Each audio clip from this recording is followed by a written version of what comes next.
I know a big concern for many of you will be something like, oh, but if I publish my data showing where this rare herb or tulip grows, will poachers find it? Is the plant going to be safe? So, of course, this is a very valid fear, but GBIF has a clear way to handle this so that we can share our scientific work without putting biodiversity at risk. And this is detailed in this PDF of current best practices for generalizing sensitive species occurrence data. So GBIF suggests for the location of sensitive species, we use something called generalization. So you can think of it like a photograph. If you take a high resolution photograph, everyone sees the detail. But if you blur it, people can see that the plant in the photo exists, but they can't see the exact leaf pattern. So in our data, we take a precise GPS point and we blur it into a larger area. The best way to do this is using a geographic grid.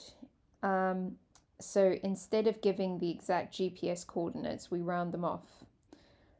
For highly sensitive species, we round to 0.1 degrees. I'm trying to find where it is in this PDF, but it's a very long PDF. Generalizing spatial information, probably somewhere here. So for medium sensitive species, we might round to a 1 kilometer area.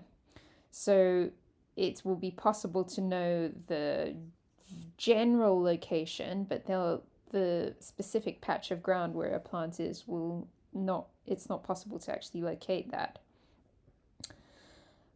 So it's important to also check the locality information which is written in our data in text form as well. So if, for example, our notes say this plant is 50 meters behind the red gate at this farm, then the blurred GPS point isn't going to help, of course. So it's important to replace that text. And for example, you could put locality suppressed to protect endangered species. So that explains why there's no locality information for this particular occurrence. The most important thing is to document what you're doing. So we don't delete data or fake it. We keep the original safely inside our own institution. And when we publish the data, we publish it in a generalized form so that other scientists know that the location is blurred.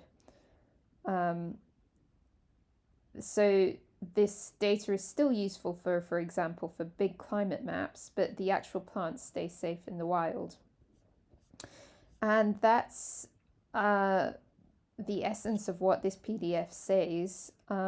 It's possible to find it on the GBIF website, or if you just put into Google current best practices for generalizing sensitive species occurrence data, it will come up.